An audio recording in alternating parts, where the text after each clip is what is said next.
Must be the power lines. The wind is awfully strong tonight. Oh, Vicky, I hope the lights don't go out. Not on a night like this. The lightning seems to be so much more powerful than it's ever been. When I was driving home, the flashes of it lighted up the countryside in a way that made it all seem so strange. Everything familiar looked so unreal. And I kept seeing things that weren't there. Shapes and forms, and several times I had to swerve the car because I thought there was something or someone in the road in front of me. We make a great pair. I've never felt like this before.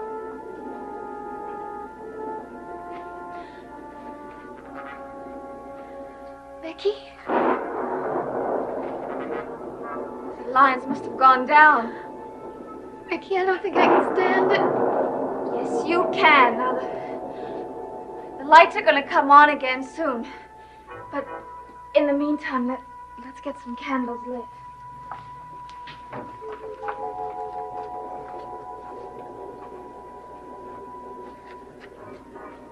How long do you think it'll be before the lights come back on?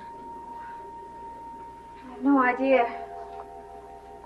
I imagine everyone's calling the power company. Well, that's better, isn't it?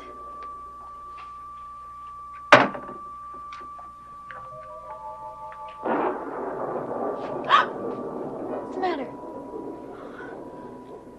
I thought I saw something at the window. Vicky, did you? I don't know. I don't know. Carolyn, this has been happening to me all night. It started when I was at Maggie's house. The storm began when I was there. The lightning was so strong that each flash was almost blinding. And then suddenly the French doors burst open. And there was a huge flash of lightning, and I saw as clearly as I see you the shape of a man in the garden. Well, I was so petrified that I couldn't move. And then there came another flash, and he was gone. Somehow I managed to rush toward the window, slam it shut. I thought that Maggie would be as terrified as I was. She wasn't scared at all. Vicky, couldn't it have been one of those things you think you saw? I don't know. I really don't know.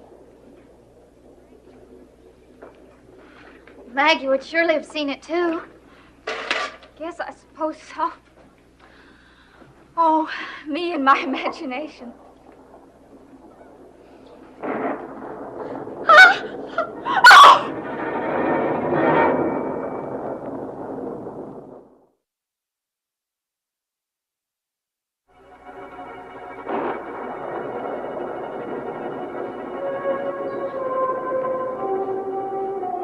Collins?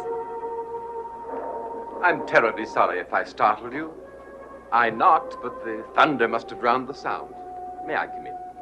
Yes, certainly. What happened to the electricity? A power failure. The lights flickered a couple of times and then went out. Well, now that's something I don't have any problem with. Oh, you certainly don't. You don't have any electricity in the old house, do you? Well, one gets quite used to candlelight. It's a terrible night. You're soaking wet. Please, take off your coat and stay with us a while. Thank you.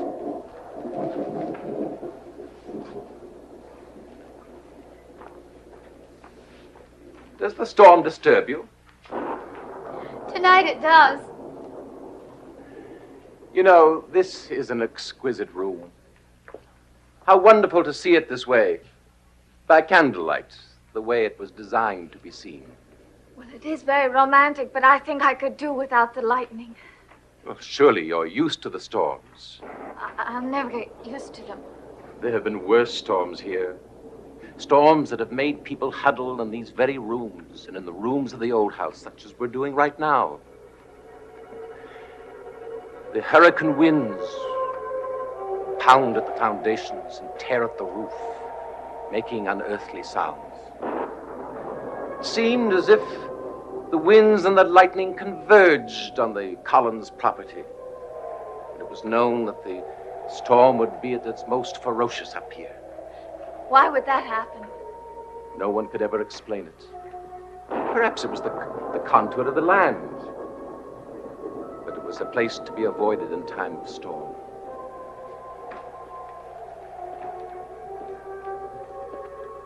There were storms that drove ships onto the rocks below Widow's Hill.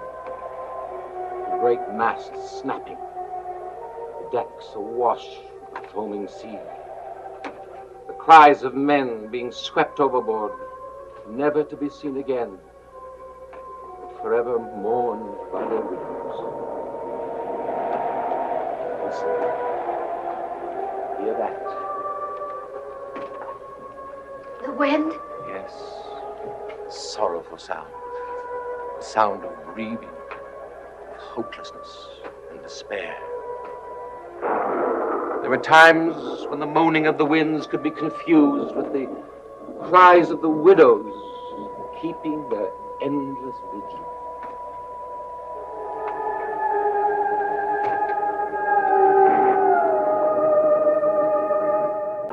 There was a night such as this. A night when a young, beautiful woman was pressed to her limits. She could no longer accept what the future held for her. She knew she had to destroy herself before she became something she did not want to be.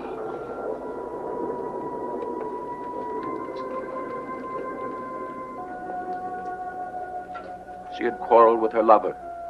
She tried to send him away, but he would not be put off. He tried to put his arms around her, but she broke away from him and ran out into the stormy night. Her white dress contrasted against the darkness.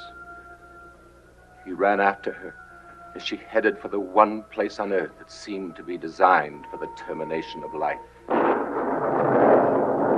The rain drenched her. The winds buffeted her, blowing her long hair wildly. Her clothing was torn by the low branches. Her small white feet were bruised and mud-stained with the stony, cruel pathway to the summit of the cliff. The shouts of her lover were lost in the wind as he moved swiftly after her. Near the top, she stumbled over a large rock. Crying hysterically, she limped and crawled to the edge of the precipice. Her lover reached her, clutched at her, spinning her around to face him. Her eyes were wide with terror as the lover held her tightly, his lips pressed against her throat. Soon she grew limp, and he released her. Suddenly, with a last surge of energy, she broke free and hurled herself off the cliff. Her scream reacting and echoing as she plunged downward. Her body was impaled on the large, craggy rocks below. Her lover descended to the bottom of Widow's Hill and found her body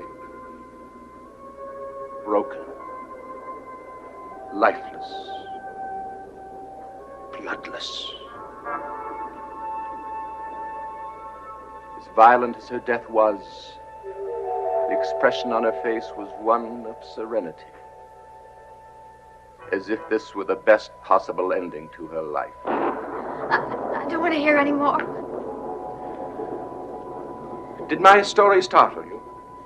I must be more tired than I imagined.